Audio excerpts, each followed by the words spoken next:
Aujourd'hui, nous allons voir des animations pour comprendre la combustion du carbone et la combustion du méthane. Lors de la combustion du carbone, le carbone est le combustible et le dioxygène est le comburant.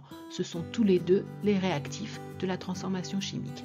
Lors de la combustion, le carbone et le dioxygène disparaissent pour donner du dioxyde de carbone tout en libérant de la chaleur, ce qui est modélisé par la petite flamme. D'un point de vue atomique, les atomes de carbone et d'oxygène se dissocient et se recombinent différemment pour donner le dioxyde de carbone. Lors de la combustion du méthane, le méthane est le combustible et le dioxygène est le comburant. Le méthane et le dioxygène sont les réactifs.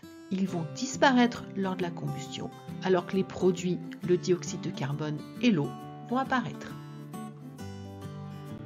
D'un point de vue atomique, les atomes du méthane et du dioxygène se dissocient et se recombinent différemment pour donner du dioxyde de carbone et de l'eau. Pour former les produits de la réaction, on utilise les atomes des réactifs, c'est pourquoi ceux-ci disparaissent.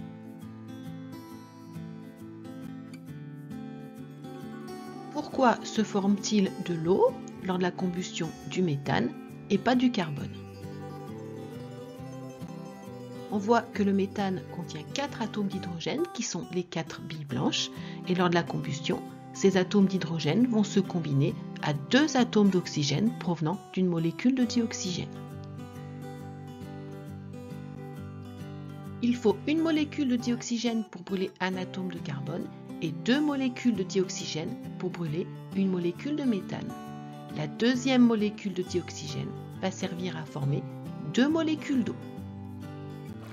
J'espère que vous avez tout compris et je vous dis à bientôt sur une autre vidéo avec Mini.